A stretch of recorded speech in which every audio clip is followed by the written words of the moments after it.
वालेकुम, good morning Lahore, सुबह खैर और आप सब लोगों को जुम्मा भी मुबारक। और एक नया दिन, एक नई सुबह और कुछ नए टॉपिक्स हैं जिनके साथ मैं हूं आपकी होस्ट मुनीबा आसिफ और आप देख रहे हैं जनाब अपना पसंदीदा प्रोग्राम जागो लाहौर। मैं बिल्कुल ठीक ठाक हूँ, उम्मीद करती हूँ कि आप लोग भी जहाँ कहीं होंगे ठीक ठाक होंगे, अपना और अपने प्यारों का खूब ख्याल भी रख रहे होंगे। आज जुम्मे का मुबारक दिन है तो हम भी अपने प्रोग्राम का आगाज़ अमीरुल मोमिनीन हज़रत अली के खूबसूरत से कॉल के साथ ही करते हैं। तो मौला अली का फरमान है कि इंसान की जितनी हिम्मत हो उतनी ही उसकी कदर व कीमत होती है, और जितनी मुरव्वत और जवामर्दी होगी उतनी ही रास्त गोई होगी, और जितनी हमीयत व खुददारी होगी उतनी ही शुजात होगी, और जितनी गैरत होगी उतनी ही पाक दामनी होगी। और अगर आप भी अपने अंदर रास्त कोई शुजात और बहादुरी पैदा करना चाहते हैं ना, तो हम सबको चाहिए कि ये खूबियाँ हम लोग अपना लें।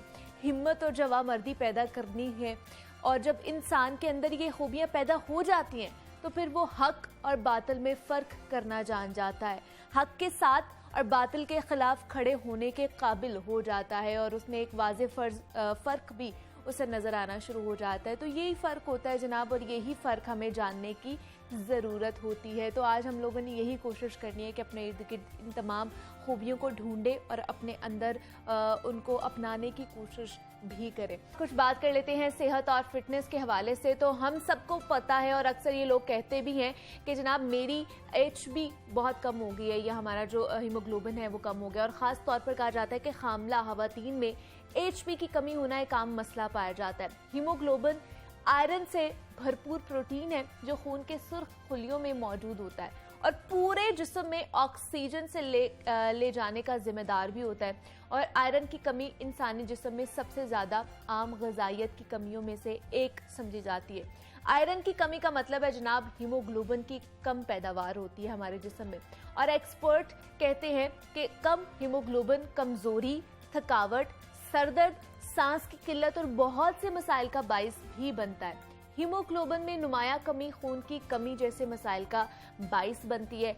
आयरन इंसानी जिस्म के लिए एक अहम जुज़ समझा जाता है। फौलाद दिमाग और असाब को मजबूत बनाता है, और उसके बरक्स इसकी कमी अनीमिया का सबब भी बन जाती है, जिसे तिब्बी इस्तिलाह में आयरन डिफिशिएंसी भी कहा जाता है। और उसके साथ साथ फॉलिक एसिड की अगर बात की जाए तो इसकी एक मुनासिब मिकदार में बरकरार रखना भी इंतहाई ज़रूरी है हमारे जिस्म में। तो हीमोग्लोबिन, आयरन और फॉलिक एसिड की कमी हमारे जिस्म पर क्या असरात मुरतब कर सकती है, और इन अज्जा की कमी को हम कैसे पूरा कर सकते हैं, इस पर आज हम बात करेंगे। हमारे साथ इस वक्त मौजूद है मोइना बेग, है क्लिनिकल न्यूट्रिशनिस्ट है। मोइना, आपको वेलकम कहती हूँ जागो लाहौर में। कैसी हैं आप? थैंक यू मुनीबा, आप कैसी हैं? मैं भी बिल्कुल ठीक ठाक हूँ। मोइना, ये हीमोग्लोबिन, आयरन और फॉलिक एसिड मुझे बताइए कितना ज़रूरी है और क्या क्या काम करते हैं हमारे जिस्म के अंदर? क्या काम? मुनीबा, सबसे पहले तो जैसे आपने अभी लिंक किया, और मैं सोच रही थी कि बड़े अच्छे टाइम पे, क्योंकि अभी अभी ईद गुजरी है और आयरन के सोर्सेज बताने बड़े ज़रूरी होते हैं ऑडियंस में। तो सबसे पहले जैसे आपने कहा कि आयरन, फॉलिक एसिड और विटामिन B12, ये तीनों वो चीज़ें हैं जो हमारी HB क्या कह लें कि एनीमिया से दूर रखती है। ओके। अब एनीमिया क्या है? एनीमिया ये होता है कि या आपके रेड ब्लड सेल्स के साइज या नंबर कम है, या हीमोग्लोबिन जिसे कहते हैं जो ऑक्सीजन कैरिंग प्रोटीन है वो कम है। तो आम जुबान में यूजुअली औरतों को ये पता होता है कि HB कम है, हो गई है। फिर ये होता है यूजुअली प्रेग्नेंट खवातीन में HB बहुत कम है। फिर आम यानी यंग गर्ल्स में यूजुअली ये कम पाई जाती है कि वो एक मंथली मेंस्ट्रुअल साइकिल की वजह से और सारा कुछ। तो उसका क्या होता है कि आपको जब HB कम हो रही होती है और आप देखें पूरी बॉडी में ऑक्सीजन की सप्लाई सही नहीं हो रही उस तरह, तो थकने लग जाते हैं, चक्कर आते हैं, रंग पीला होना, पैलर कम्प्लेक्शन, ये सारी चीज़ें इसमें इंक्लूडेड होती हैं। ठीक है। फिर बच्चों में आयरन की कमी देखने को मिलती है जो सिर्फ दूध का इस्तेमाल कर रहे होते हैं, मीट उस तरह से नहीं ले रहे होते। अच्छा। तो बच्चों में वो जिनका अटेंशन स्पैन बहुत कम बनता है या कंसंट्रेशन नहीं बन रही होती, उनमें भी मतलब डिफरेंट ग्रुप्स हैं जिनमें HB की कमी होना मतलब एक मसला है। ठीक है। तो ये कैसे आपने करना है? अब एनीमिया के भी डिफरेंट टाइप्स हैं, लेकिन इनको हम न्यूट्रिशनल एनीमियाज कहते हैं। ओके। जिसमें iron, folic acid, vitamin B12 ये बड़े इंपॉर्टेंट है, और आयरन आप समझ लें कि इसकी इंपॉर्टेंस बहुत ज़्यादा है। ओके, ठीक है। तो आयरन को हमेशा हम यूँ कहते हैं कि इसको 2 पार्ट्स में डिवाइड करें, एक हीम आयरन है, नॉन हीम है, यानी एक मीट सोर्सेज से आती है, एक वेजिटेबल सोर्सेज से। ठीक है, मतलब दोनों सोर्सेज से हम लोग आयरन ले मिल सकते जाती है। लेकिन जो मीट सोर्सेज से वो ज्यादा अच्छी एब्जॉर्ब होती है, वो रिच सोर्स है। ओके। उसमें भी जो ऑर्गन मीट्स हैं, जिस तरह आपने देखा अभी ईद गुजरी है, कलेजी का इंटेक है, ये सब इसमें बहुत अच्छा है क्योंकि स्टोर इसमें होती है ना। ओके। तो जब ये इसका इंटेक आप ज़्यादा करते हैं, मीट, रेड मीट भी, वाइट मीट भी, तो आयरन की रिक्वायरमेंट आपकी पूरी हो जाती है। अच्छा, ठीक है। लेकिन फिर कितने मिकदार में हमें खानी चाहिए, ये भी तो जरूरी है ना। अगर ऑर्गन मीट खा रहे हैं या वैसे हम मीट खा रहे हैं तो फिर कितने मिकदार में? वो आप अपना यूजुअल सर्विंग ही रखें, जिस तरह हम एक टाइम पे कितना ही खा, यानी हम दोनों चीज़ों को साइड बाय साइड लेके चलें कि ओवर ईट भी ना करें मीट के, आपका यूरिक एसिड हो वो बढ़ने लग जाए अगर आप रिस्क में। लेकिन अपनी जितनी रिक्वायरमेंट है, जैसे 2 टाइम्स अ डे आप इजीली ले सकते हैं, तो वो आपको आयरन देती है। फिर B12 भी इसी सोर्सेज से मिलता है। अच्छा। लेकिन फॉलिक एसिड के लिए आपको रॉ फ्रूट्स और वेजिटेबल्स का इस्तेमाल करना है। अच्छा। लेकिन आप देखिए इन कॉम्बिनेशन अगर लें तो तीनों चीजें आप इजीली अवेलेबल है आप लोगों के लिए। लेकिन वही ना, इसकी ज्यादती और कमी दोनों ही नुकसानदेह साबित हो सकती है। वो हीमोग्लोबिन हो जाए, फॉलिक एसिड हो जाए या फिर आयरन हो जाए। मुनीबा बहुत कम इसकी टॉक्सिसिटी होती है। अच्छा। यूजुअली तो रिक्वायरमेंट देखें, हमें ग्रोइंग एज में भी आयरन की रिक्वायरमेंट बहुत ज्यादा होती है। फिर प्रेग्नेंट वुमेन में, यंग गर्ल्स में, लैक्टेटिंग मदर्स में, इन सब में आयरन की रिक्वायरमेंट ही बड़ी होती है। फिर फॉलिक एसिड की इंपॉर्टेंस तो बहुत ही ज़्यादा है। वो तो हम कहते हैं कि आप इतनी यानी फुल प्रेगनेंसी में यूज़ करवाते हैं, बल्कि प्री प्रेगनेंसी यूज़ कराना शुरू कर देते हैं। जिस तरह अभी आपने कहा कि उसका न्यूरल डेवलपमेंट में बड़ा इंपॉर्टेंट रोल है। फिर B12, अब B12 के डिफरेंट, उसके भी डिफरेंट ग्रुप्स हैं। जैसे बहुत सारे लोग जो डायबिटीज़ का शिकार है, शुगर की दवाइयाँ ले रहे हैं, उनमें अक्सर B12 की कमी हो जाती है। पाँव जल रहे हैं, टेस्ट खराब हो रहा है, इस सब में फिर आपको B12 का इंटेक। तो जब आप एक नॉर्मल रिक्वायरमेंट, आप देखें आपकी दिन में ही रिक्वायरमेंट अगर पर डे पूरी होती रहे तो वो डेफिशिएंसी की तरफ नहीं लेके जाएगी। सही, बिल्कुल ऐसे ही है। तो फिर इसके लिए हमें कितनी देर बाद हमें टेस्ट कराना चाहिए या डॉक्टर से रुजू करना चाहिए? असल में तो इसकी ना पूरी एक लैब वर्कआउट करते हैं कि आप साइन एंड सिम्टम्स आपको नजर आ रहे हैं, फिर वो सारा आप जिसको भी चेक करवा रहे हैं वो सारे सिम्टम्स देख रहे हैं, फिर उसके हिसाब से आपका CBC करा रहे हैं। अच्छा, ठीक है। आपका फेरेटिन करा रहे हैं, स्टोरेज आयरन की कैसी है। तो ये डिफरेंट पेशेंट को देख के उसके हिसाब से वर्कअप होता है। लेकिन फिर भी मैं ये कहूँगी कि डाइटरी रिक्वायरमेंट, क्योंकि आप जो भी ट्रीटमेंट ले रहे हैं, डाइटरी रिक्वायरमेंट जो चीज़ रोज़ आपने खानी है, उससे अगर आपको एक चीज़ मिलती जा रही है तो वो बड़ी ज़रूरी चीज़ है। लेकिन आपको ये लगता है मोइना कि हमारी डाइटरी हैबिट्स इतनी बुरी हो चुकी हैं कि हम लोग जो खा भी रहे होते हैं वो भी हमें लग नहीं रहा होता, या हम अच्छा वो खा ही नहीं रहे होते, क्योंकि हम छोटी छोटी मिस्टेक्स कर रहे होते हैं। जैसे आप फॉलिक एसिड की बात करें तो जब बहुत ज़्यादा ओवर कुक करते हैं चीज़ें, अच्छा, तो ये, या वाटर सॉल्युबल पानी में बहुत देर डिप करके रखा तो पानी में निकल गया, तो इसलिए मैं पहले भी कहा कि रॉ फ्रूट्स और वेजिटेबल्स का इस्तेमाल ज़रूर करें।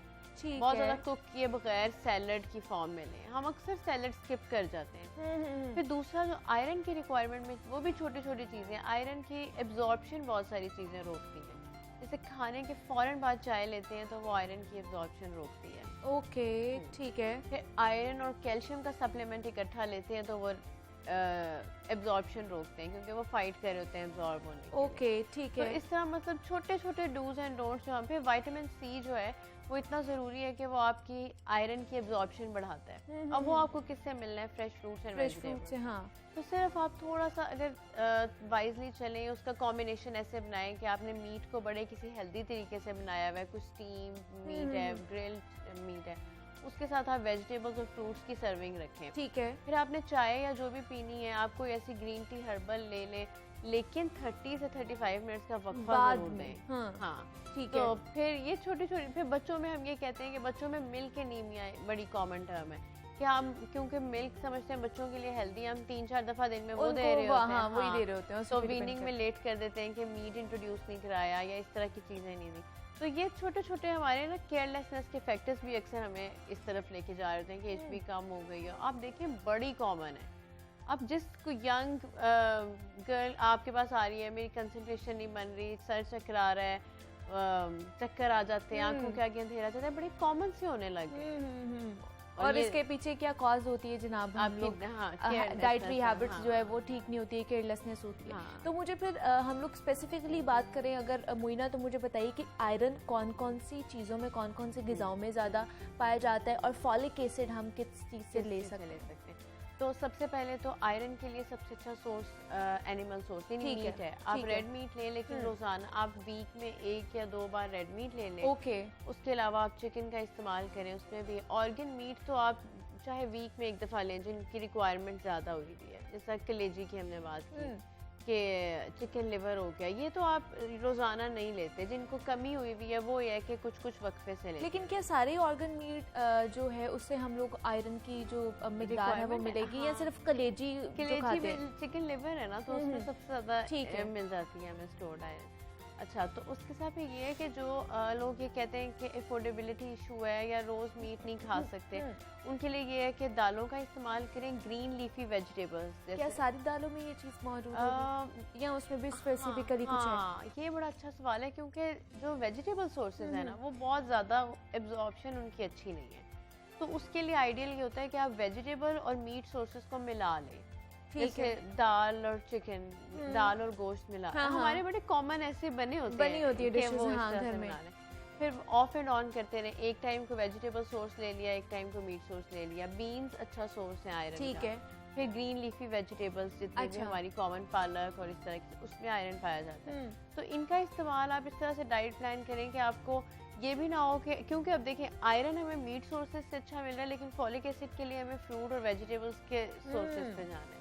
तो प्लान आप इस तरह से कर लें कि जैसे एक टाइम सैलड ले लिया, एक टाइम आपने किसी स्टीम ग्रिल फॉर्म में चिकन ले लिया, ठीक है, मिक्स दालें ले ली, उसके अंदर आप चिकन थोड़ा सा ऐड कर सकते हैं। मल्टीपल तरीकों से यानी मिक्स एंड मैच करके अपने डे की रिक्वायरमेंट पूरी करें। लेकिन ये फिर डिपेंड करता है ना कि किसके अंदर कितनी डेफिशिएंसी है। हाँ, लेकिन डेफिशिएंसी के बगैर भी जो इस तरह हम एज ग्रुप्स में कहते हैं कि आपको आयरन चाहिए ही चाहिए, यानी आप देखिए ना वो डेफिशिएंसी के बाद तो फिर हमें प्रॉपर प्लान अप करना पड़ता है कि अच्छा इतने मिलीग्राम इस चीज़ से, इतने इससे। लेकिन जब डेफिशिएंसी नहीं है तो अपनी डे टू डे लाइफ में भी आपको आयरन चाहिए, आपको कैल्शियम चाहिए। अब जैसे मैं वही कह रही थी कि अब हम आयरन पे इंसिस्ट करेंगे, लेकिन आपको कैल्शियम भी तो चाहिए।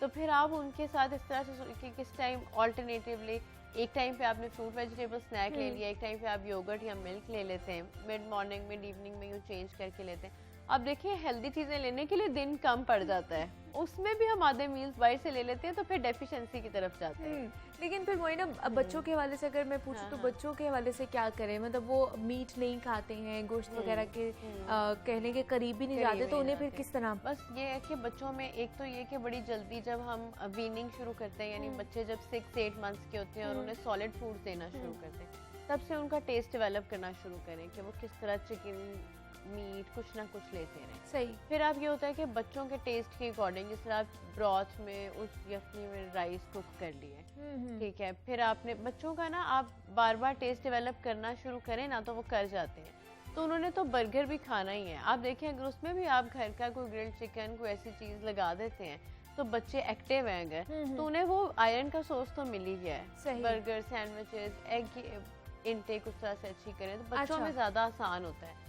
मुझे तो ऐसा लगता है कि वो फिर भी कुछ क्रिएटिव तरीके से उन्हें दें तो वो ऑप्ट खा ही लेते हैं। तो क्या रोजाना की बुनियाद पर उन्हें हम अंडा खिला सकते हैं? हाँ बिल्कुल खिला सकते हैं। अंडा तो आप समझें कि एक होल डाइट है, इसमें बड़े अच्छे न्यूट्रिएंट्स की मिकदार पाई जाती है। तो अंडा तो चाहे डेली लें, मिल्क का इस्तेमाल डेली करें। फिर ग्रोथ के लिए आयरन और जिंक चाहिए, इन दोनों के लिए हमें मीट ग्रुप चाहिए होता है कि हमें कुछ किसी ना किसी फॉर्म में मीट मिलता है। आप जैसा शामी घर में बनते हैं कि दाल भी होती है और मीट भी होता है, बड़ा एक्सीलेंट सोर्स है। आप उसको सैंडविच या किसी फॉर्म में बच्चों को बना के दें, आपकी बड़ी उनकी रिक्वायरमेंट पूरी हो जाती है।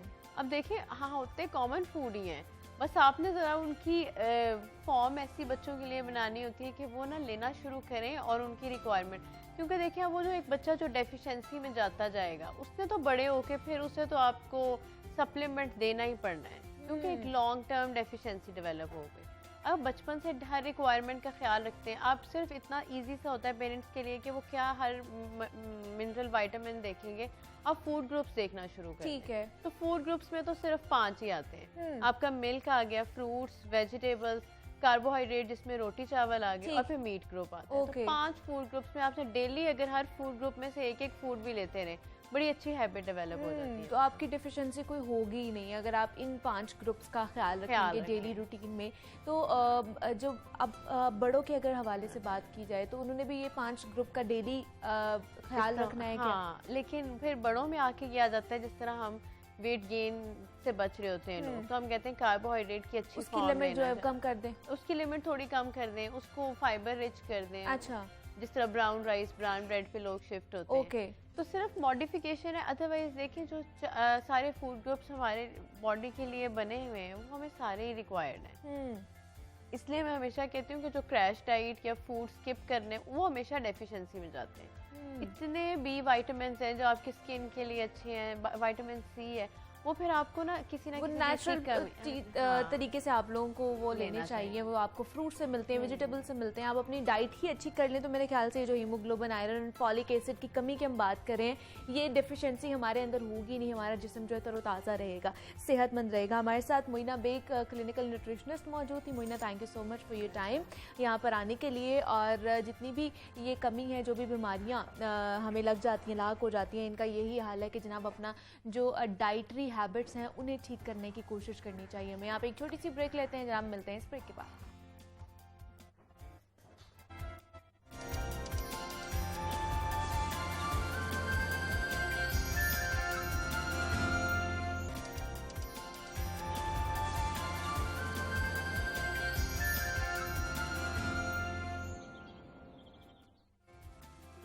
वेलकम बैक टू जागो लाहौर। जनाब अब कुछ बात हो जाए समाजी मसाइल के हवाले से, तो हमारी समाजी सूरत हाल दिन ब दिन ख़राब होती जा रही है, बल्कि बिगड़ती जा रही है और हम अखलाकी गिरावट का शिकार होते जा रहे हैं। वो कहते हैं ना जनाब कि जब गुर्बत जुर्म बन जाए तो दाद रसी कौन करे। और लाहौर के ही पोश इलाके डिफेंस में मुबैना तौर पर फ्रिज से खाना चुराने पर मालिक ने एक कमसन घरेलू मुलाजिम को मुबैना तौर पर कत्ल किया, जबकि उसके छोटे भाई को जख्मी कर दिया। और कत्ल किए गए 10 साला घरेलू मुलाजिम कामरान और उसके जख्मी होने वाले 6 साला भाई रिजवान के मुकदमे की तफ्तीश करने वाले पुलिस एहलकारों ने यह बताया कि बच्चे के जिस्म पर तेज धार आलात के गहरे जख्म के निशानात मिले और पुलिस ने मुल्जिमान को गिरफ्तार तो कर लिया है और अब उनके खिलाफ कार्रवाई भी होगी। कार्रवाई तो होगी और बाद में क्या होगा जनाब, या तो वालिदैन पैसे लेकर सुलह कर लेंगे या मुल्जिमान असरो रसूख इस्तेमाल करके जमानत लेके बाहर आ जाएंगे जेल से, जैसा कि हमेशा से ही होता आया है और ये हमने हमेशा से देखा है। और ये पहला वाकया नहीं है कि किसी कमसन मुलाजिम पर जो है तशद्दुद किया गया है।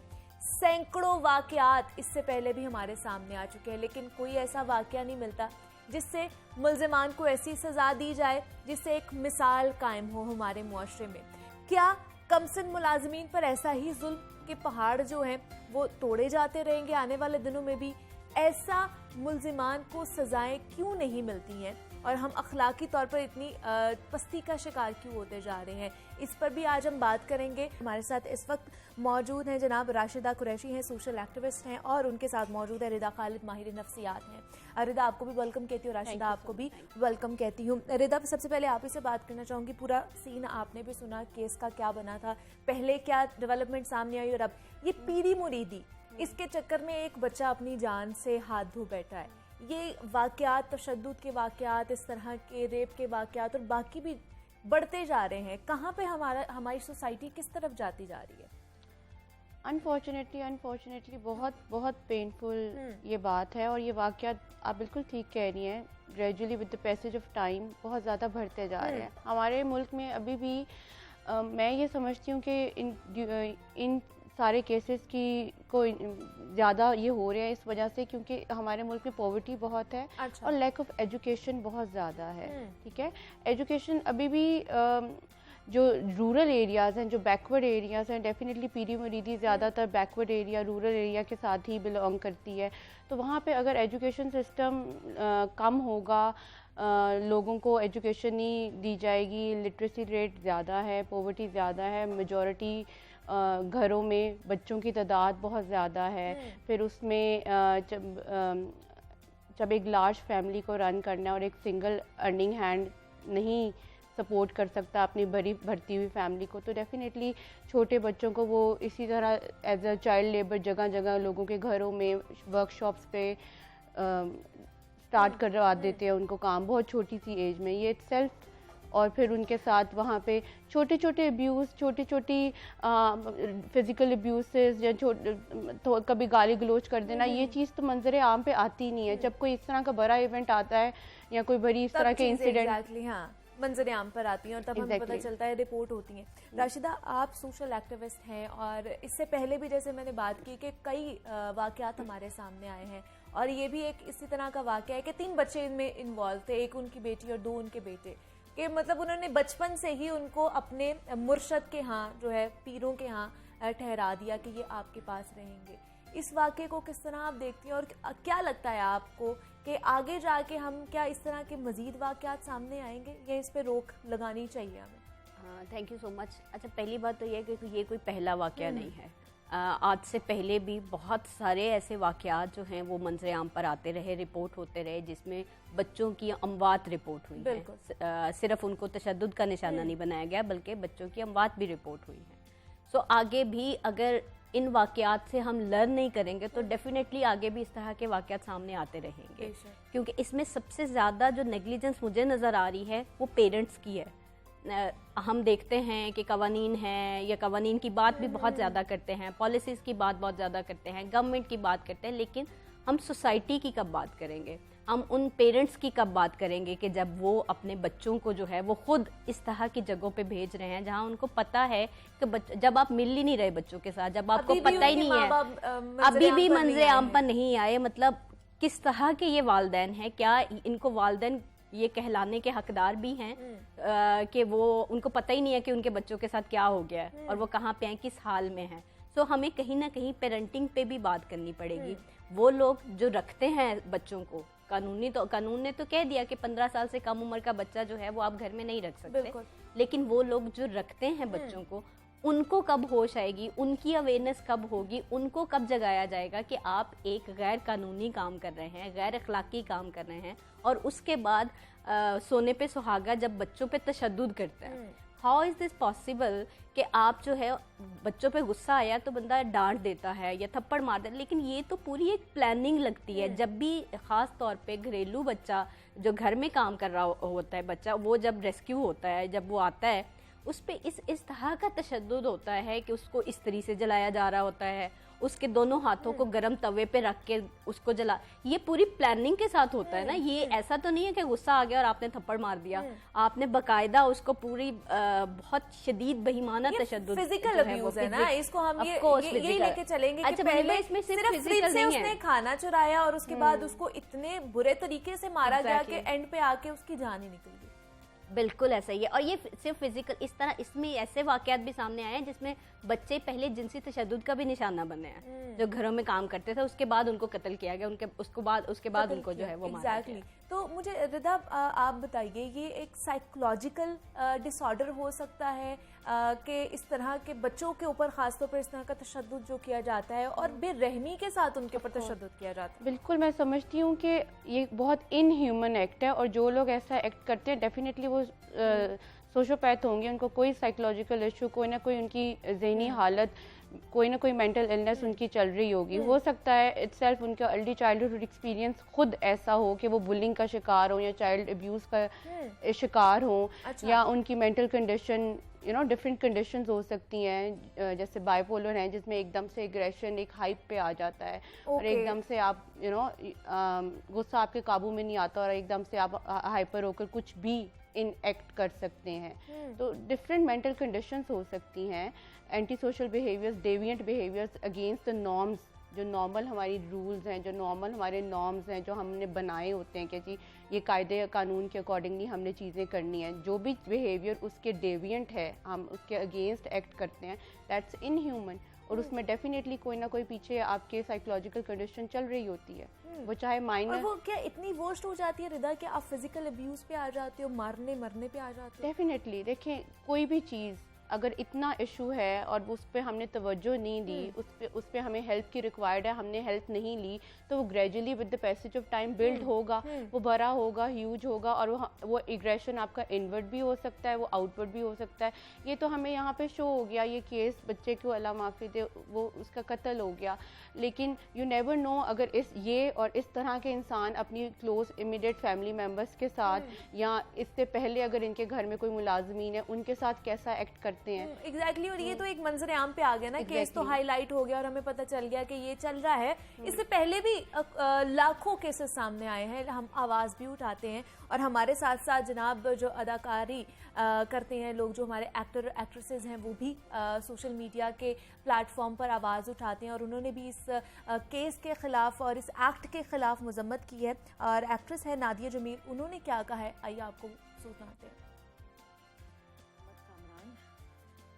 11 साल का था और उसका छोटा भाई जो 6 साल का है, डिफेंस फेज 3 के एक घर में काम करते थे, डोमेस्टिक लेबरर्स थे। फ्रिज में से उन्होंने खाना चोरी करने की कोशिश की। चोरी, बच्चों का फ्रिज से खाना लेना चोरी नहीं होती। बहरहाल रिपोर्ट में ये लिखा गया है कि चोरी की गई और घर के जो नौनिहाल हैं, जो उनके यंग मैन हैं, जो बेटा है कपल का, उन्होंने इन बच्चों को मार मार के बेशदीद तशद्दुद करके मोहम्मद कामरान को मार दिया और 6 साला जो उसका छोटा भाई है वो भी अस्पताल में। क्या आज तक किसी भी दौर में, किसी भी लीडरान के दौर में हमारे बच्चों को प्रोटेक्शन मिली है? क्या किसी भी दौर में आपने देखा है कि बच्चे सड़क पे भीख नहीं मांग रहे, कि बच्चे घरों में तशद्दुद का निशाना नहीं बन रहे? किस दौर में देखा है आपने ये? मैंने तो ये मिलिट्री दौर में भी नहीं देखा। हमारी जो ये बीमारी है ना, आंखें मोड़ लेने की, ये हमारे बच्चों की जान ले ही जा रही है। मैं आपसे इल्तिजा करती हूँ, प्लीज अपनी आवाज उठाइए, बच्चों के प्रोटेक्शन के लिए अपनी आवाज उठाइए और देखिए कि खून बहा में ये लोग भी उस्मा के कातिलों की तरह रिहा ना जाएं। Please, this is a crime, this needs to be. बिल्कुल सही क्या है नादिया जमील साहिबा ने कि प्रोटेक्शन कहाँ है हमारे बच्चों की और किस तरह हम कर सकते हैं। राशिदा आपसे जानूंगी, जिम्मेदार कौन है इस चीज़ का, किस तरह हमें प्रोटेक्शन मिलेगी? देखिए, जिम्मेदारी के मुख्तलिफ टीयर्स हैं, लेकिन अल्टीमेटली तो आपकी जो हुकूमत है, आपका जो मुल्क है, वो ही जिम्मेदार है ना कि उसने अपने शहरियों की प्रोटेक्शन को जो है वो इंश्योर करना है। और बच्चे भी ऑफ कोर्स इसी मुल्क के शहरी हैं, बिल्कुल। लेकिन अनफॉर्चुनेटली जैसे अभी नादिया का भी आप सुन रहे थे कि अभी तक हमें उस तरह से कोई सिस्टम नज़र नहीं आया जो स्पेसिफिकली बच्चों को प्रोटेक्ट कर सके। अब में जो सबसे ज़्यादा गैप नज़र आ रहा है, अगर इस केस को भी अगर आप एग्जाम्पल के तौर पे ले लें, तो अब एक बच्चा जो सर्वाइव कर गया है, उस बच्चे को ब्यूरो की कस्टडी में अगर फॉर एग्जांपल ना दिया जाता तो वो बच्चा कहाँ जाता? वो उस बच्चे को मुख्तलिफ चीज़ें, उस बच्चे को मेडिकल सपोर्ट भी चाहिए, उसको साइकोलॉजिकल सपोर्ट भी चाहिए, उसको जो बच्चे की डेथ हो गई है अब उसके घर वालों को जो है वो लीगल सपोर्ट भी चाहिए। बिल्कुल। सो ये पूरा एक सिस्टम है। तो हम हमेशा ये बात करते रहते हैं कि हमारे मुल्क में ख़ास तौर पे चाइल्ड प्रोटेक्शन सिस्टम की बहुत ज़्यादा एक कमी जो है वो महसूस होती है, लैग कर रहा है। जब तक आप एक पूरा कॉम्प्रीहेंसिव पैकेज लेके नहीं आएंगे तब तक ये चीजें हम लोग देखते रहेंगे और इस तरह के एक्शंस जो हैं वो हमें नजर आते रहेंगे। हमारे साथ राशिदा कुरैशी सोशल एक्टिविस्ट और उनके साथ रिदा खालिद मौजूद थी, माहिर नफ्सियात। रिदा आपका भी बहुत शुक्रिया, राशिदा आपका भी बहुत शुक्रिया कि आप इस इंपॉर्टेंट टॉपिक के ऊपर हमारे साथ बात करने आए हैं। जनाब यहाँ पे एक छोटी सी ब्रेक लेंगे, आपने कहीं नहीं जाना, मिलते हैं इस ब्रेक के बाद।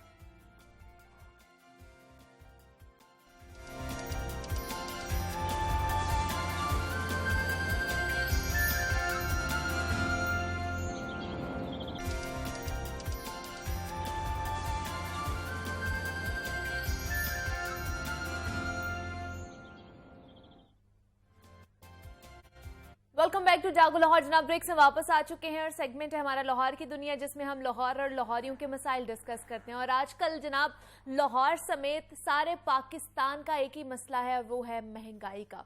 गुज़श्ता दिनों होने वाली तकरीबन 85 रुपए इजाफे ने तो आवाम की चीखें ही निकलवा दी थी और अब पेट्रोलियम मसनूआत में कुछ रिलीफ दिया गया है और पेट्रोल की कीमत में 18 रुपए जबकि हाई स्पीड डीजल की कीमत में 40 रुपए कमी की गई है। आवाम को थोड़ा सा रिलीफ तो मिला है, लेकिन उसके साथ ही एक और बहरान सर उठा रहा है, वो है पेट्रोलियम मसनूआत का बहरान, क्योंकि पेट्रोलियम डीलर्स मार्जिन बढ़ाने का मुतालबा कर रहे हैं कि हुकूमत वादे के मुताबिक डीलर मार्जिन 6% करे और पाकिस्तान पेट्रोलियम डीलर्स एसोसिएशन की जानिब से मुतालबा ना माने जाने पर 18 जुलाई को मुल्क गीर हड़ताल का ऐलान भी किया गया है और इस हवाले से पेट्रोल पंप्स पर हड़ताल और मुतालबात के हवाले से बैनर्स भी आवेजा कर दिए गए हैं। तो हड़ताल होने का मतलब है जनाब के कारोबारी जिंदगी जो है हमारी वो सारी ठप होकर रह जाएगी। तो पेट्रोलियम डीलर्स के मुतालबात मजीद क्या हैं और क्या हड़ताल के हवाले से लायामल अपना लिया गया है, इस पर आज हम बात करेंगे। हमारे साथ इस वक्त मौजूद हैं चौधरी नुमान मजीद हैं, नायब सदर हैं पेट्रोलियम डीलर्स एसोसिएशन के। नुमान साहब, आपको वेलकम कहती हूँ जाको लाहौर में, कैसे हैं आप? अब ये बताइएगा, मुतालबात आप लोगों के सामने आए हैं, मार्जिन डीलर्स मार्जिन का 6% बढ़ाने का मुतालबा किया गया है, क्यों किया गया है, क्या वजह है इस चीज़ की? जी, ये मुतालबा हमारा जो है काफ़ी पुराना है। अच्छा। लेकिन ये नवंबर में जो है ना लास्ट ईयर गवर्नमेंट के साथ हमारे मामला तय पा गए थे। उन्होंने कहा था कि अभी आपको हम मार्जिन में 99 पैसा जो है वो इंक्रीज़ कर देते हैं। इसके बाद आपको 6 माह बाद यानी कि जून में जो है वो 6% आपका मार्जिन जो है फिक्स कर दिया जाएगा। अच्छा, ठीक है। यानी कि प्राइस कुछ भी हो आपका जो है वो 6% ही रहेगा। तो हम लोग भी इस पर एग्री किए थे और जिसकी वजह से हमने हड़ताल भी ख़त्म कर दी थी। तो लेकिन फिर बाद में जो है वो अब गवर्नमेंट जो है वो उसको हमने काफ़ी अप्रोच भी किया, लेटर्स भी लिखे हैं हमारे चेयरमैन अब्दुल समीद खान साहब ने, लेकिन उन्होंने जो है कोई जवाब नहीं दिया। तो अब कुछ 2-3 दिन पहले से हम लोग जो है वो मीडिया ने भी हाईलाइट करना शुरू कर दिया इसे। तो फिर हमें जो है वो लेटर रिसीव हुआ है। उन्होंने हमें जिस दिन हमारी हड़ताल है उसी दिन उन्होंने हमें बुला लिया कि आप इस दिन जो है हमारे पास तशरीफ लाएं। पेट्रोलियम मिनिस्ट्री से हमें लेटर आ गया। अच्छा, मतलब 18 को ही आप लोगों ने कहा था कि हम हड़ताल करेंगे और 18 को उन्होंने आप लोगों को बुला लिया है। जी बिल्कुल। मुतालबात माने जाएंगे नहीं माने जाएंगे ये उसी दिन पता चलेगा? ये सिर्फ उन्होंने 18 तारीख को हमारी हड़ताल ख़त्म करने के लिए बुलाया है। अच्छा जी, उन्होंने कोई हमारी जो है वो इसके ऊपर बात नहीं करनी है। ये सिर्फ जो है वो ताकि हम 18 तारीख की कॉल वापस ले लें, इसलिए उन्होंने लेटर भेजा बस। लेकिन ये मुतालबा क्यों किया जा रहा है कि पेट्रोलियम मसनूआत की जो प्राइस है वो बढ़ रही है, इस वजह से आप लोग कर रहे हैं? नहीं, आप देखें कि महंगाई बहुत ज़्यादा हो गई है। अच्छा। अब लोड शेडिंग बहुत ज़्यादा हो रही है जिसकी वजह से हमें महंगा डीजल डालना पड़ रहा है ताकि हमारी सेल कंटिन्यू रहे। अच्छा। उसके बाद फिर मिनिमम वेज जो है वो 25,000 पर चली गई है। उसकी वजह से भी जो है हमें तनख्वाहें बढ़ानी पड़ी हैं, वहाँ से भी हमारे अखराजात बढ़ गए हैं। मेंटेनेंस कॉस्ट बहुत बढ़ गई हुई है। तो इन चीज़ों को मद्देनज़र रखते हुए पेट्रोल पंप जो है इस टाइम जो है वो बिल्कुल भी कोई प्रॉफिट नहीं दे रहा, बल्कि हाथ से पैसे लगाने पड़ रहे हैं। तो अभी फ़िलहाल तो पिछले हम कोई 2-3 साल से तो खिदमत खल्क कर रहे थे, लेकिन अब हम थक गए हैं। अब हमारे भी जो है ना हाथ खड़े हो गए। अब तो लोग भी परेशान हैं। ये थोड़ा सा रिलीफ आज के उसमें दिन में मिला है, उससे पहले तो पेट्रोल भी बड़ा महंगा बिक रहा था। जी देखें, हम ये नहीं कह रहे कि आप रेट्स बढ़ाएं या कुछ करें। हम कह रहे हैं हमारा जो मार्जिन है ना उसको आप परसेंटेज पे शिफ्ट कर दें, और ये वादा भी हो गया हुआ है, एग्रीमेंट भी हो गया हुआ है। तो हमारा कोई नया मुतालबा नहीं है। सही। हम सिर्फ यही चाह रहे हैं, ये जो 85 रुपये तक जो इन्होंने बढ़ाया था उसके अंदर कहीं पे हमें भी छोटा मोटा एडजस्ट कर देते। 7-8 रुपये में तो कोई इतनी बड़ी बात नहीं होनी थी। अच्छा। तो लेकिन इन्होंने जो है वो उस तरफ आ ही नहीं रहे हैं। हम लोगों की जो है वो मुतालबात सुनना नहीं चाह रहे शायद ये अभी। तो इस वजह से फिर हम लोगों ने ये फैसला किया कि हड़ताल ही इसका हल निकलता है। मतलब आप लोगों ने पहले सितंबर में स्ट्राइक की थी, तब आप लोगों का जो मुतालबा माना गया था कि 99% तब किया था?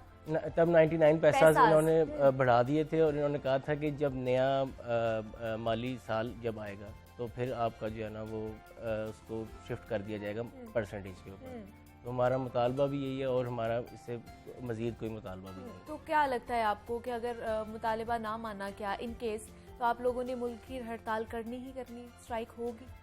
देखिए, हम लोगों ने तो काफ़ी कोशिश की है कि हमारा टेबल टॉक हो जाए, क्योंकि हड़ताल जो है वो आखिरी हल नज़र आता है हमें।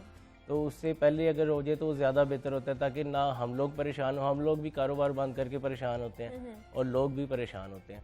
तो हम लोग नहीं चाहते कि जो है मुल्क व कौम का कोई नुकसान हो, किसी को कोई मसला बने। हम लोगों ने इसलिए कोशिश की थी कि बात हो जाए, लेकिन ये गवर्नमेंट इस टाइम शायद मसरूफियत ज़्यादा है तो हमसे बात करना नहीं चाह रही। लेकिन अभी क्या आप लोगों को बिल्कुल भी मार्जिन नहीं मिल रहा? अभी तो जो मिल रहा है ना वो पेट्रोल पे मिल रहा है 4 पे 4 पैसे। अच्छा। इसके ऊपर आप जो है डेली वेज डालें और जनरेटर का ख़र्चा डालें और जो है वो बिजली के बिल डालें, तो ये तीनों चीज़ें जो है ना इसको ख़त्म कर देती हैं, ये बिल्कुल ज़ीरो रह जाता है। तो इस वजह से और ऊपर से जो है जिस तरह से फ्लक्चुएशन हो रही है, अब देखेंगे पहले 10,000 लीटर आता था 10 लाख का, अब 10,000 लीटर आ रहा है 27 लाख का, 26 लाख का। तो उस बचत वहीं पे ही है, मार्जिन वहीं पर ही है। जो 10 लाख का ख़रीद के भी उतने ही पैसे बचते थे, 26 लाख का ख़रीद के भी उतने बच रहे, तो हमें तो उल्टा नुकसान हो रहा है। और अब जो जितना महंगा हो गया और वेपोरेशन जिस तरह से पेट्रोल जो है वो वेपोरेट होता है, तो वो वेपोरेशन लॉस जो है वो बहुत ज़्यादा हमें पड़ रहा है इस टाइम।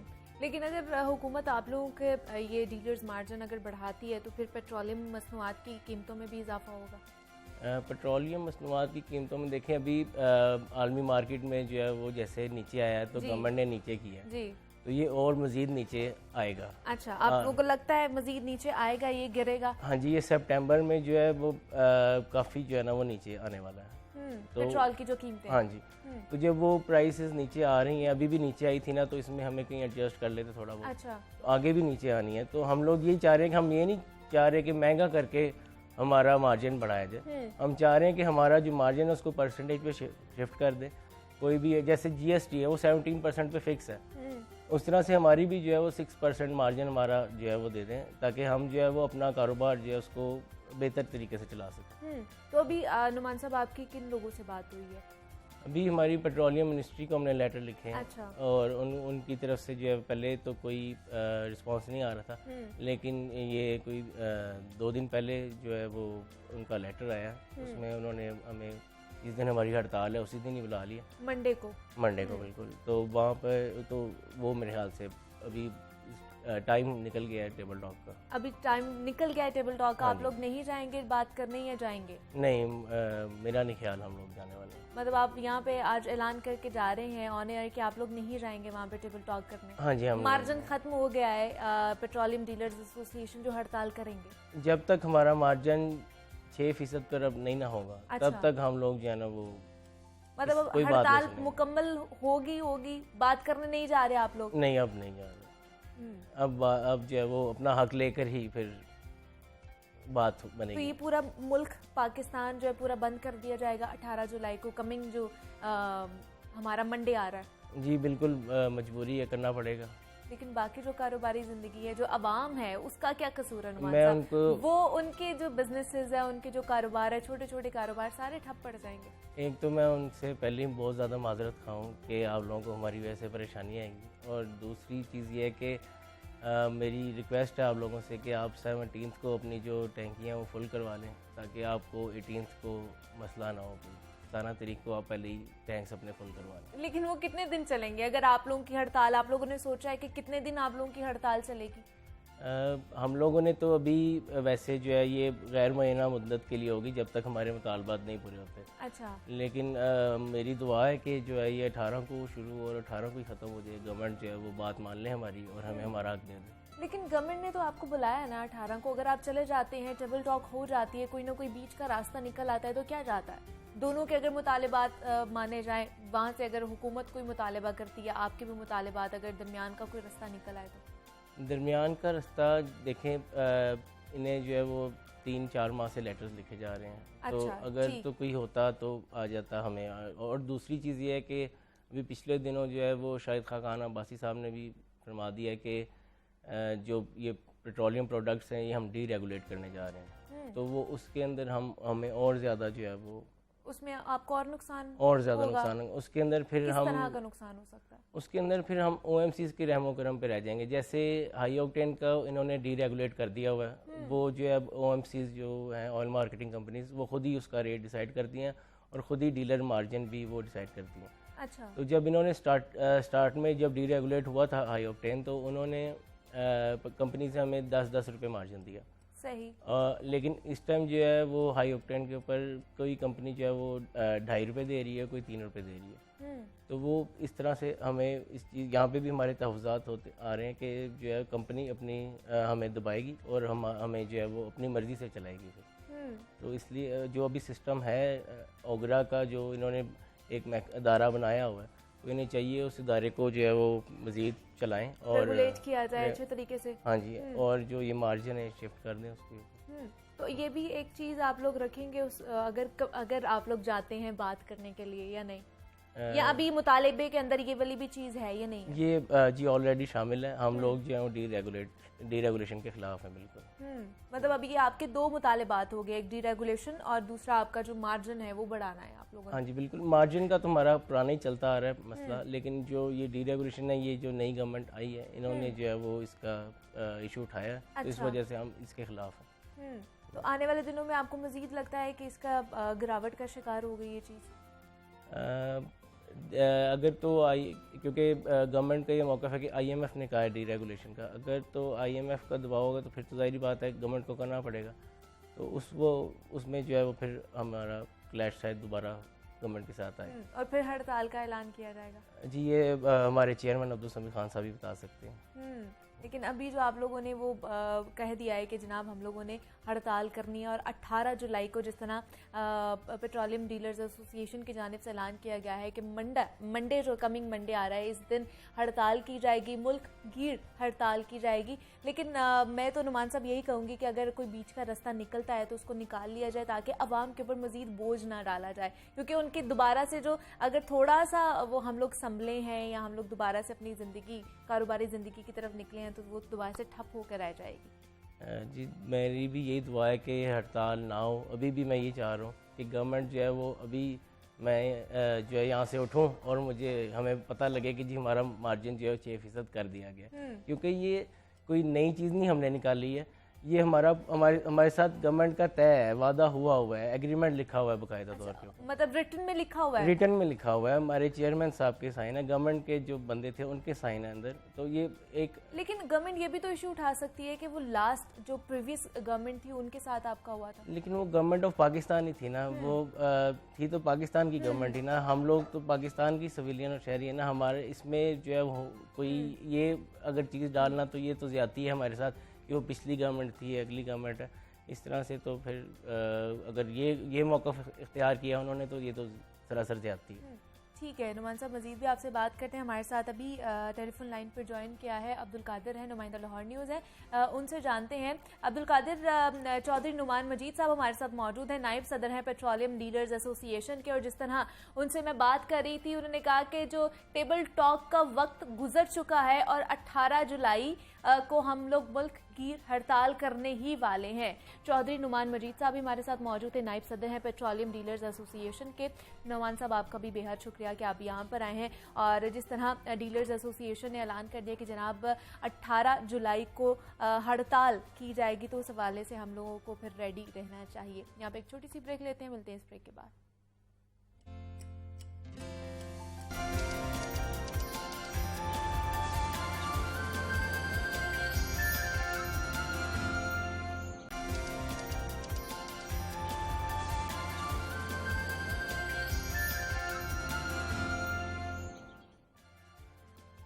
वेलकम बैक टू जागो लाहौर। जनाब, किसी भी मुल्क की तरक्की का दारोमदार सेहतमंद और तालीम याफ्ता नौजवानों की वजह से मुमकिन हो पाता है।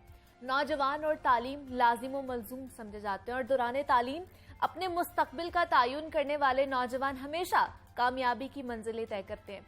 करियर का इंतखाब थोड़ा सा मुश्किल ज़रूर होता है, मगर इंतहाई अहम फैसला होता है।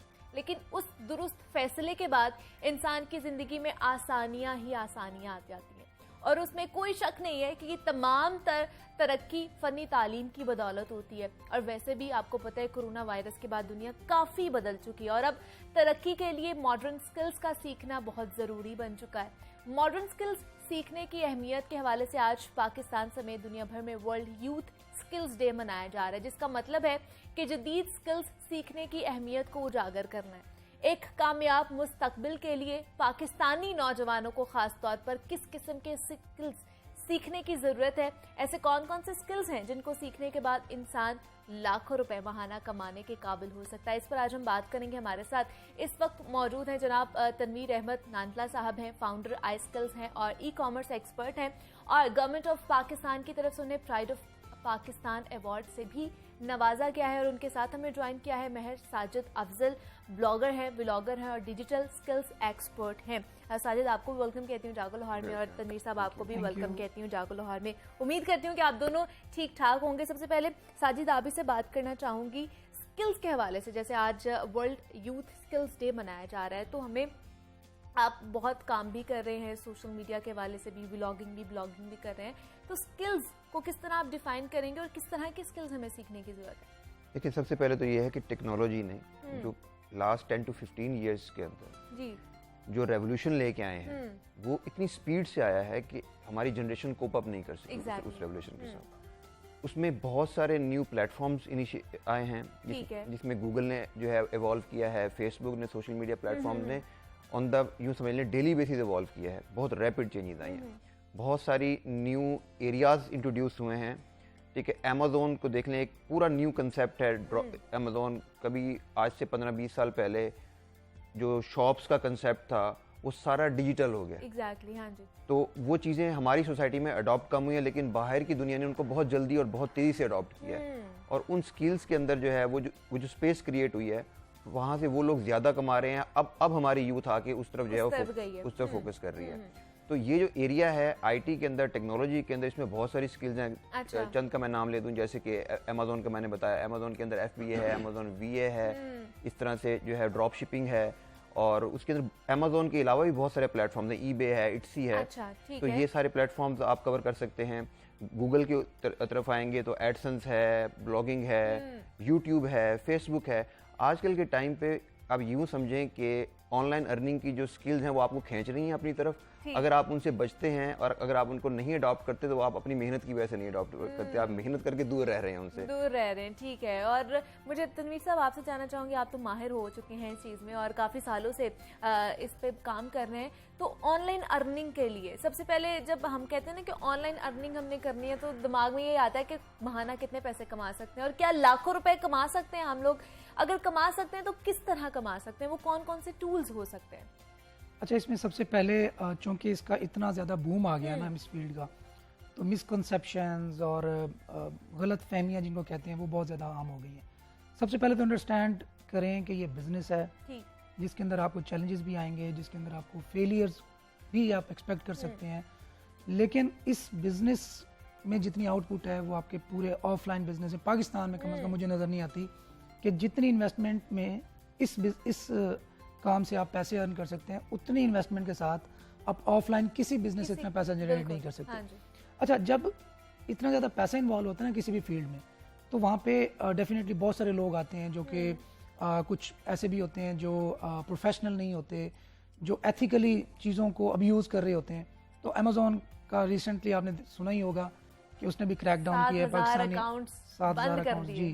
तो वो भी रीज़न यही थी कि हम चीज़ों को अब्यूज़ करते हैं। खैर, स्किल्स की बात हो रही थी, तो ऑनलाइन फील्ड जैसे साजिद ने कहा कि अगर आप इससे दूर रहते हैं इस इरा में भी, तो आप मेहनत कर रहे हैं दूर रहने के लिए, ठीक है, वरना कोई रीज़न बचती ही नहीं है। देखिए, आप डॉलर 200 से क्रॉस कर चुका है। हम पाकिस्तान में रहते हुए अगर हमारी 30,000 भी अगर सैलरी है, लेट्स सपोज, पहले तो जॉब्स नहीं मिलती, तो वो सिर्फ $150 है। पूरा महीना आप $150 के लिए 8-8 घंटे डेली मेहनत करते हैं। I'm not going to discourage जो लोग जॉब कर रहे हैं, बट स्टिल कि अगर यही काम आप ऑनलाइन फील्ड में थोड़ा टाइम स्पेंड कर लें, 1-1.5 साल आप लगा लें, तो आपको कहीं ज़्यादा आउटपुट आ सकती है। तो अब आपने कहा कि क्या लाखों कमा सकते हैं, तो मेरे एक स्टूडेंट की ये जून की एक रेवेन्यू की मैं आपको बात बताऊं, $97,000 इन सिंगल मंथ। तो जस्ट इमेजिन के 2 करोड़ रुपए उसके एक महीने की अर्निंग हुई।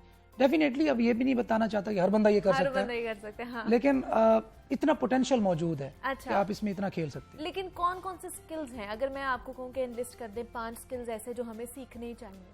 देखें, सबसे पहले जब ऑनलाइन आप बात करते हैं ना बिजनेस की, तो डिजिटल मार्केटिंग, ठीक है। देखें, कोई भी बिजनेस जो स्टार्ट हुआ है, किसी भी तरह का बिजनेस हो, अगर हम Tier 1 कंट्रीज की बात करते हैं, USA, UK, Europe, Australia, New Zealand, इस तरह की कंट्रीज की बात करते हैं, वहाँ तो कोई भी बिजनेस स्टार्ट होता है ना, जब इवन कोई प्लम्बर है, हाँ जी। इवन कोई डेंटिस्ट है, इवन किसी भी फील्ड से ताल्लुक़ रखता है, तो वो बिजनेस स्टार्ट करते ही अपनी जो प्रेजेंस है वो सोशल मीडिया पे, गूगल पे, ऑनलाइन चाहता है, क्योंकि वहाँ पे लोग शॉपिंग भी ऑनलाइन करते हैं, सर्विसेज भी ऑनलाइन ढूंढते हैं और हर चीज़ उनकी ऑनलाइन ही चल रही होती है। तो जब अब डेली जब लाखों, हज़ारों, बल्कि लाखों बिजनेसेस ओपन होते हैं, तो उन सबको अपनी मार्केटिंग करवानी है, सही। और वो मार्केटिंग डिजिटली करवानी है। अगर आप डिजिटल मार्केटिंग एक्सपर्ट बने और उनकी हेल्प करें कि उनके बिजनेसेस को ग्रो करें, तो आप किसी एक इंडस्ट्री को भी पकड़ लें। ठीक है। लेट्स सपोज आप एक बार्बर को कहते हैं जी लंदन में जितने भी बार्बर्स हैं ना, मैं उनकी मार्केटिंग करूंगा। ठीक है। अब वो अगर आपको ज़्यादा नहीं, मैं बता रहा कि आपको $200 भी पर मंथ पे करने को तैयार हो जाते हैं, और आप 20, 50, 100 ऐसे क्लाइंट्स ऑन बोर्ड कर लेते हैं, डेफिनेटली टाइम लगेगा, साल 2 साल में टाइम दे देता हूँ। तो उससे भी आप देखें ना कि आपकी रिकरिंग इनकम कितनी हो जाती है, मतलब 50 भी हो तकरीबन $10,000। तो इतना पोटेंशियल है। और जैसे मैंने पहले बताया कि डिजिटल मार्केटिंग पहली, ठीक है। अब डिजिटल मार्केटिंग की सब ब्रांचेस हैं, जिसके अंदर सोशल मीडिया मार्केटिंग है, ओके। सर्च इंजन ऑप्टिमाइजेशन है, ठीक है। ब्लॉगिंग है, फिर सर्च इंजन मार्केटिंग है कि पेड एडवर्टाइजिंग किस तरह करनी है गूगल पे, वेबसाइट्स पे, इवन यूट्यूब पे। इसी तरह फिर आप चले जाएं, ग्राफिक डिजाइनिंग है, इसी तरह आर्टिफिशियल इंटेलिजेंस, मतलब आपने तो 5 का कहा कि ये सैकड़ों लाखों हैं, हैं, सैकड़ों हैं, हाँ। सैकड़ों स्किल्स है जो हम लोग सीख सकते हैं, लेकिन हम अब सिर्फ मेहनत नहीं करना चाहते, जैसे Exactly. आपने साजिद बात की है। लेकिन इंटरनेशनली अगर हम देखा जाए तो इंटरनेशनली पॉइंट ऑफ व्यू से आप हमें क्या कहेंगे, किस तरह स्किल्स को हम लोग उधर बेच सकते हैं? अगर यहाँ पर हम सीख रहे हैं तो इंटरनेशनली पॉइंट ऑफ व्यू को हम लोगों ने अपने दिमाग में रखना है, कौन सी स्किल सीखनी है और किस तरह बेचनी है वहाँ पे? देखिए, स्किल्स जो सीखनी है तनवीर ने उनको काफ़ी डिटेल से बताया, डिजिटल स्किल्स। लेकिन उस चीज़ में मैं एक चीज़ ऐड करूंगा कि देखिए, कुछ स्किल्स आपकी नेचुरल स्किल्स हैं, अच्छा, ठीक है। जिनको आप ऑनलाइन सेल कर सकते हैं। ठीक है, उसके ठीक लिए है। आपको सीखने की जरूरत सीखने की जरूरत नहीं पड़ती है, ठीक ठीक है। है। उसमें बहुत बेसिक स्किल्स हैं। एक है आपकी वॉइस ओवर्स। हाँ हाँ। अगर आप अच्छा बोल लेते हैं, आपकी अच्छी वॉइस ओवर दे सकते हैं, तो वॉइस ओवर की काफ़ी डिमांड है, आप वॉइस ओवर्स करें। फाइवर, अपवर्क 2 मेन प्लेटफॉर्म्स हैं ओके। जो जहाँ पे हम अपनी सर्विसेज ऑफर कर सकते हैं ना ऑनलाइन दुनिया को। वहाँ पे अपना अकाउंट बनाएं। अकाउंट बनाना ऐसे ही जैसे आप जीमेल पे अकाउंट बनाते हैं, किसी भी सोशल मीडिया अकाउंट फेसबुक बनाते हैं, सेम इस तरीके से आप अकाउंट बनाएंगे। वहाँ पे अपनी जो है वो आप सर्विस क्रिएट करेंगे, जिसको टेक्निकल टर्म्स में गीक कहते हैं। ओके। तो अपनी सर्विस क्रिएट करें वहाँ पे। फाइवर ने अभी मॉडलिंग के लिए एक स्पेसिफिक कैटेगरी अनाउंस की है। अच्छा। ठीक है, जिसको मॉडलिंग आती है वो वहाँ पे अपनी पिक्चर्स, वो आपको प्रोडक्ट देंगे। आपने उस प्रोडक्ट को पकड़ के पोज करना है, पिक्चर्स बनवानी है और उनको पिक्चर्स देनी है, वो आपको पेमेंट करेंगे। ठीक है। तो इस तरह की वॉइस ओवर्स, इस तरह की बहुत सारी स्किल्स जो है, जब आप जाके उस प्लेटफॉर्म पे सर्च करेंगे तो लोग क्या सर्विसेज ऑफर कर रहे हैं, तो आपको वो सर्विसेज मिलेंगी जो आपसे रेलिवेंट सर्विसेज हों, जिनकी नेचुरल स्किल्स हों आपके अंदर, तो वो भी आप ऑनलाइन सेल लेकिन कर सर्च सकते हैं। करना भी तो मुश्किल है ना, हम लोग सर्च भी नहीं करते, हम कहते हैं शायद हमारे जो सामने आएगा ना हम उसी को अडॉप्ट कर लेंगे।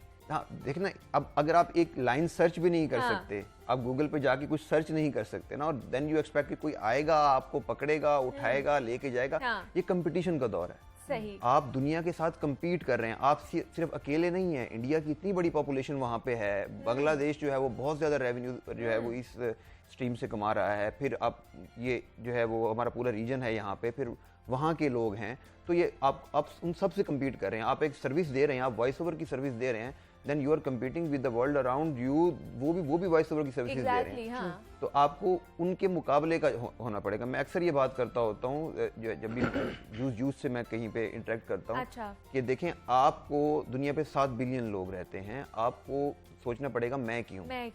तो वो मैं क्यों का जवाब जब आपके पास होगा, थोड़ी सी स्ट्रगल आपको भी करना पड़ेगी इस हवाले से। ये स्ट्रगल का जनाब चक्कर है कि आप खुद को आपने पॉलिश कैसे करना है और अपने स्किल्स को पॉलिश कैसे करना है। पहले तो आइडेंटिफाई करने की कोशिश करें कि आपके अंदर छुपा क्या है, उसको किस तरह आपने बाहर निकालना है और पॉलिश करना है। लेकिन आपको लगता है तनवीर के इसके ऊपर बड़े स्केल पे इस पे बात होती है या लोगों को अवेयरनेस पहुंचाने की कोशिश की जाती है? थैंक्स टू कोविड, हालांकि एक आफत थी हमारे लिए, बल्कि पूरी दुनिया के लिए, लेकिन उसके बाद बहुत अवेयरनेस आ चुकी है, क्योंकि लोगों के पास टाइम था, लोग घरों में ऑलमोस्ट कैद थे, तो जॉब्स छूट गई थी, तो उन्होंने अल्टरनेटिव की तरफ सर्च करना स्टार्ट किया। तो उसके बाद बहुत अवेयरनेस फैली और अभी वी आर स्टिल लेट। अच्छा। आई मस्ट से कि हम तकरीबन 10 साल लेट हैं। हम इंडिया की बात करते हैं तो उनकी जो IT एक्सपोर्ट्स हैं वो तकरीबन $200 बिलियन तक पहुंच चुकी हैं और हमारी अभी शायद 3-4 बिलियन तक भी नहीं पहुंची। तो इंडिया माना कि बहुत बड़ा मुल्क है, डेफिनेटली उसकी पॉपुलेशन भी ज़्यादा है, लेकिन 7 टाइम्स बड़ा है ना, तो उनकी अगर हमारे हिसाब से तो 20-25 डॉलर अरब डॉलर होनी चाहिए थी, लेकिन उनकी इतनी ज़्यादा है। तो इट मीन्स कि हम लैग तो कर रहे हैं, हम लेट तो हुए हैं। जो काम हम अब कर रहे हैं, लेट्स सपोज हम अब फ्रीलांसिंग सिखाते हैं, हम ये सॉफ्ट स्किल्स की बात करते हैं, हम कम्युनिकेशन स्किल्स की बात करते हैं, वो ये काम 20 साल पहले कर चुके हैं। लेकिन अनफॉर्चुनेटली हम जब राइट टाइम था उस वक्त इन नहीं हुए, उस वक्त हमारे इंटरनेट लेट पेनिट्रेट किया, हमारे ओवरऑल ये जो मोबाइल फ़ोन्स हैं, ये जो लैपटॉप्स हैं, इनकी यूजेज है वो बहुत लेट पेनिट्रेट हुई पाकिस्तान में, तो जिस वजह से हम लेट हुए। तो 10 साल मैं कहूँगा कि हम लेट हैं। अब उस कमी को पूरा करने के लिए हमें बहुत ज़्यादा तेज़ी के साथ काम करना पड़ेगा। जब तेज़ी के साथ काम करने की बारी आती है तो जहाँ पे हम लोग, हमारा आई स्किल्स इदारा है, वो जहाँ पे अपना रोल प्ले कर रहा है, वहाँ पे गवर्नमेंट को स्टेट लेवल पे इन चीज़ों को ओन करने की ज़रूरत है कि स्टेट लेवल पे एक्सपोनेंशियल ग्रोथ करें, इन्वेस्टमेंट करें, यूथ को जितना फैसिलिटेट कर सकते हैं करें। अब तो अनफॉर्चुनेटली ये जो बड़ी है लोड शेडिंग, इस वजह से हमारी आईटी एक्सपोर्ट्स कम हुई हैं। देखिए कितना अनफॉर्चुनेट है कि हमारी इस सेमाई में आईटी एक्सपोर्ट्स बढ़ने की बजाय कम हो गई। तो गवर्नमेंट से मैं ये रिक्वेस्ट ज़रूर करूँगा कि फैसिलिटेट करें, मुफ्त बिजली देनी पड़ती है दें, मुफ्त इंटरनेट दें, लैपटॉप्स दें, जितना इनकरेज कर सकते हैं ना, उनके लिए टैक्सेशन में बहुत आसानियाँ दें, जितना इस इकोसिस्टम को बेहतर बना सकते हैं ना उतना बेहतर है। देखें हमारी जो गवर्नमेंट है वो इस बात का रोना रोती है कि हमारे पास डॉलर्स नहीं है, डॉलर्स का रेट बढ़ गया। तो डॉलर्स तो हम ला रहे हैं ना, अब हमें जब तक आप फैसिलिटेट नहीं करेंगे और हमारे बच्चों के पास बिजली तक नहीं होगी तो कैसे आप एक्सपेक्ट कर सकते हैं कि डॉलर्स आएंगे। तो ये इसको ओन करने की जरूरत है स्टेट लेवल पे। स्टेट लेवल पे यही बात मैं करना भी चाह रही थी कि जनाब स्टेट लेवल पर भी बहुत कुछ करने की जरूरत है। हम अपने तौर पर तो कर लेंगे, इंडिविजुअली कर लेंगे, लेकिन अगर जब तक स्टेट लेवल पर नई चीज होगी तब तक वो ग्रोथ नहीं होगी जो हम करना चाहते हैं, तब भी हम पीछे ही रहेंगे। जाते जाते साजिद लास्ट कॉमेंट आपसे लेना चाहूंगी, आज के दिन की मुनासिबत से क्या कहना चाहेंगे? मैं ये कहूँगा, देखिए आपको जो शौक है ना उसको कन्वर्ट करें अर्निंग्स के अंदर। ठीक है, मेरा शौक है ट्रैवलिंग, ठीक है, मैंने ट्रैवलिंग पे यूट्यूब चैनल बनाया। ट्रैवलिंग तो मैंने करनी ही करनी होती है, मैं उस ट्रैवलिंग की वीडियोस बना के यूट्यूब पे डाल देता हूँ। वो आप उसको यूज कर रहे हैं, मैं उसको मोनेटाइज कर लेता हूँ। तो आपका जो भी शौक है आप उसको सोशल मीडिया प्लेटफॉर्म के थ्रू जो है वो अर्निंग में कन्वर्ट कर सकते हैं, इस तरफ जरूर फोकस करें। बिल्कुल ऐसे ही है। मेहर साजिद अफजल हमारे साथ मौजूद है। साजिद बहुत शुक्रिया आपके वक्त का, आप भी यहाँ पर आए, और तनवीर अहमद नाटला साहब भी मौजूद है। तनवीर साहब आपका भी बेहद शुक्रिया कि आज का दिन आप लोगों ने हमारे साथ बताया। जनाब अगर आप लोग भी ऑनलाइन अर्निंग करना चाहते हैं तो थोड़ी सी जिद्दोजहद करनी पड़ेगी, मेहनत करनी पड़ेगी, और तभी जाके आप लोगों की ज़िंदगी संवर सकती है, आसान हो सकती है। मुझे अब आपने इजाज़त देनी, अपना बहुत सारा ख्याल रखिएगा। जाते जाते नजम शराज की हमद है, आप वो सुनते जाइए। अल्लाह हाफ़िज़।